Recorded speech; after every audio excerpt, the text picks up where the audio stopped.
গত বেশ কয়েক বছর ধরেই ঈদের ছবি বাজারের নিয়ন্ত্রণ শাকিব খানের হাতে। এর আগে ঢালিউড কিং ঈদে নিজের ৩-৪টি করে ছবি মুক্তি দিল।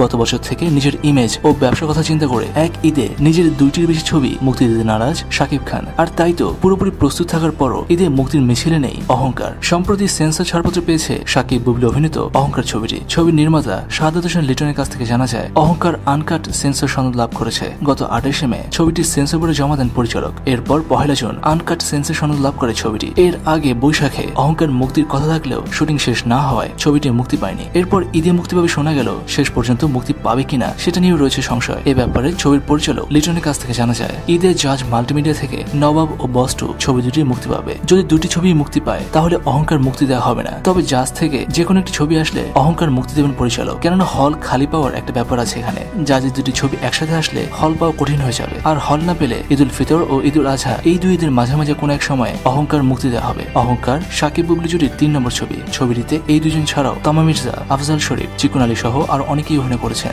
দর্শক, যৌথ প্রযোজনের নীতিমালা চরমভাবে লঙ্ঘিত করার কারণে ঈদের জিতের বস 2 মুক্তি না পাওয়ার সম্ভাবনা বেশি। তাই বলা যেতে পারে আসছে ঈদে মুক্তি পাচ্ছে অহংকার। আর এ নিয়ে শাকিবের ৩ ছবি মুক্তি পাবে ঈদে। আর সেগুলো হলো নবাব, রাজনীতি ও অহংকার। দর্শক, আপনি কোন ছবিটি দেখতে চান জানান নিচে কমেন্ট সেকশনে। আর শাকিব খানকে নিয়ে কোনো মিথ্যা বা ভিত্তিহীন খবর জন্য নয়, শুধুমাত্র অথেন্টিক খবর জানার জন্য সাবস্ক্রাইব করুন খবর টিভিকে।